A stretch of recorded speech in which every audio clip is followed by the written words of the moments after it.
Amerika mga sangkay, mayroon pong matinding babala laban sa China. At ang tanong dito mga sangkay, anumang oras nga ba ay pwede nang pumutok ang digmaan ng Pilipinas laban sa China at nasa likod po ng Pilipinas ang Amerika mga sangkay? Nako, matindi po ang babala ng US.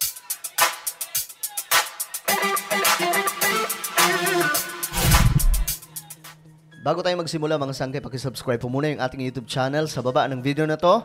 I-check nyo na lamang, mayroon po dyan subscribe button, pinutin nyo lamang po yan, tapos i-click nyo yung bell at i-click nyo po yung all. Ulitin ko, click the subscribe down below, click the bell, and click all. At kung kayo ay nanonood sa Facebook, huwag nyo pong kalilimutan na i-follow ang ating Facebook page. So napakahalaga na ating pag-uusapan ngayon, no, mga sangkay. Ito po, US. Mayroon pong matinding mabala laban po sa China. Ito mga ganitong klaseng balita mga sangkay. Biblical po talaga ito na posibleng mangyari anytime itong digmaan. At hindi po natin alam kung anong magiging kasunod mga sangkay. Basta ang sinabi po ng Biblia, according to Matthew chapter 24, ang magkakaroon po talaga sa mga huling panahon ng mga ganitong klaseng pangyayari, kagaya po ng digmaan, mga balita tungkol sa digmaan, alingaw-ngaw ng digmaan, mga rumors of wars. So ito mga sangkay, ito mga sigalot ngayon ng mga bansa, ito po ay katuparan ng propesiya sa Biblia. Kaya nga po mga sangkay, ang tanong dito kung hindi totoo ang Biblia, bakit nangyayari yung ganitong klaseng event? 'Di ba? Sa Matthew chapter 24 at maging sa Book of Mark, klaro po doon mga sangkay na isinalaysay na itong mga ganitong klaseng pangyayari, like war, rumors of wars, magaganap po talaga sa mga huling panahon, hindi po huling panahon ng end of the world. Kasi, alam niyo yung end of the world, matagal pa po yan mga sangkay, no? Mahaba pa pong panahon mangyayari yan. Pero, mayroon pong inaabangang event na magaganap po talaga. Yan po ay ang sinasabing rapture ng mga Kristiyano. No? May mga iilan hindi naniniwala dyan mga sangkay. But we as a believer, Christ believer, we believe that one day mga sangkay, in the twinkling of an eye, lahat kami mga sangkay, kukunin ng Panginoon pagdating ng araw na yon. And I believe marami pong nanonood ngayon ng mga born-again Christians at naniniwala. So ito mga sangkay, US mapipilitang manghimasok kapag nagpatuloy ang aksyon ng China laban po sa Pilipinas.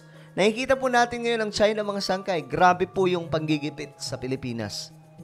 Kaya nga ang malaking kaba dito mga sangkay, what if ang US kasi gigil po yan sa digmaan.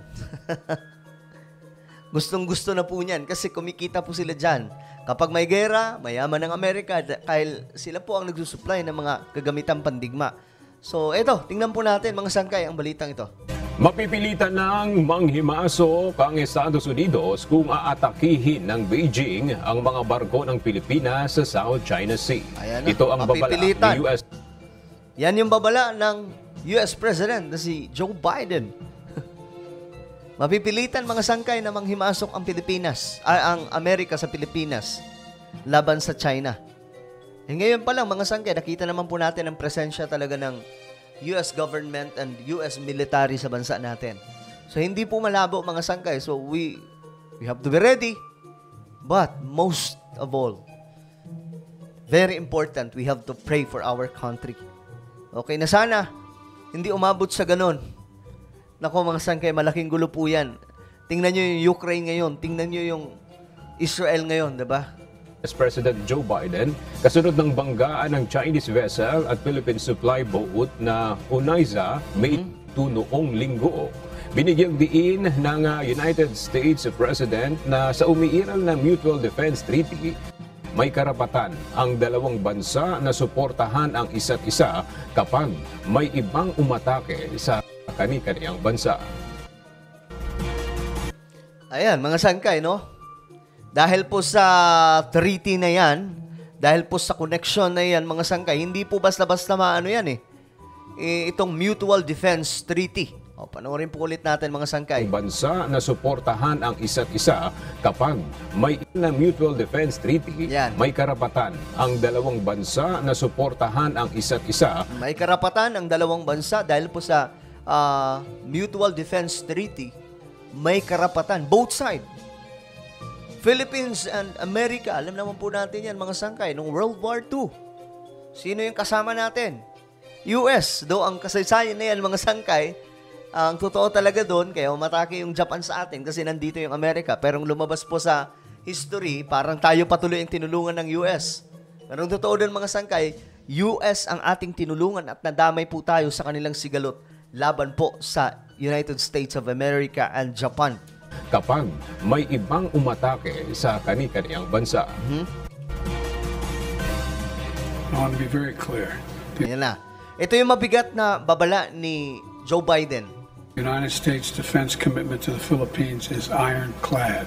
The United States defense agreement with the Philippines is ironclad. Any attack on the Filipino aircraft vessel.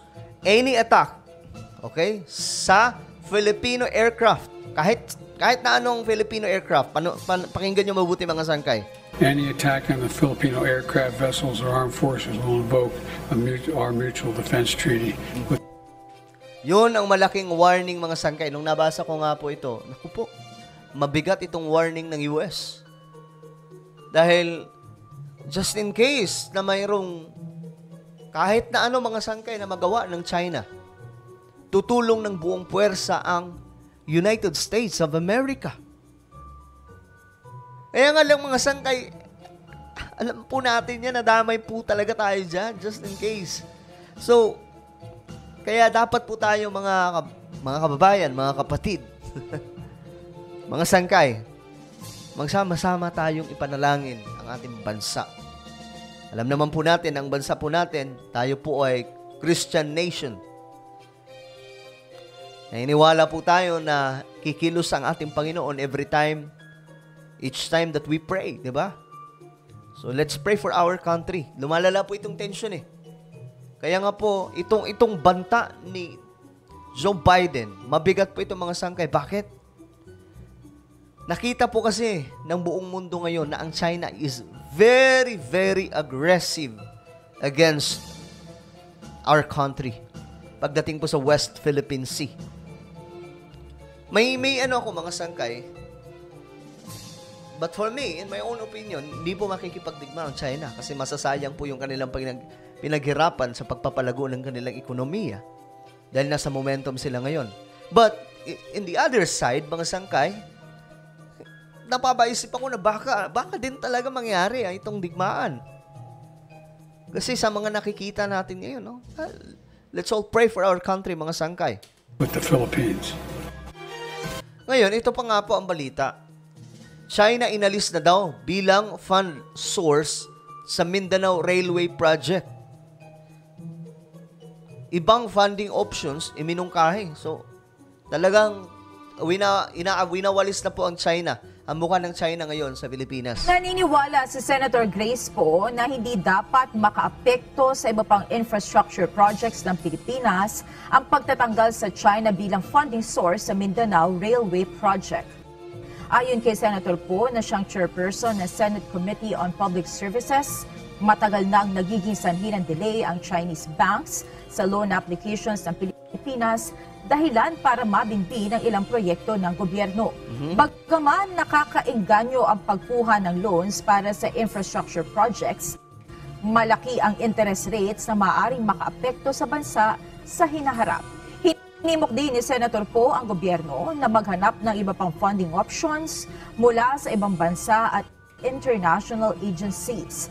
Ganoon din ang pagkuha sa pribadong sektor na mas may kakayahang pabilisin ang infrastructure development sa bansa. So ito mga sangkay, bahagi po ito ng sigalot ng Pilipinas at China. Ito pa naman yun mga sangkay, ito po yun, no? Babasahin po natin. Ito po yung Mindanao Railway Project Phase 1, Tagum, Davao, Digos segment. Hindi matutuloy. Yan po yung pangarap ni former President Duterte. No? So, ewan ko ano mangyayari kasi tumitindi po ang sigalot ngayon ng Pilipinas sa China. Kaya tayo mga Kristiyano, wala po tayong ibang pwedeng magawa kundi ipanalangin yung ating bansa na protektahan ng Diyos. Na sana hindi mangyari yung ikinakatakot ng marami na isang malaking digmaan. Well, ano po ang inyong opinion mga sangkay tungkol dito? Just comment down below. And now guys, I invite you to please subscribe my YouTube channel. Ito po yung isa kong YouTube channel mga sangkay. Bago po. Sangkay Revelation. Hanapin nyo po ito sa YouTube. At kapag nakita nyo na, click the subscribe, click the bell, and click all. Ako na po ay magpapaalam hanggang sa muli. This is me. Sangkay Janjan. Palagi nyo pong tatandaan that Jesus loves you. God bless everyone.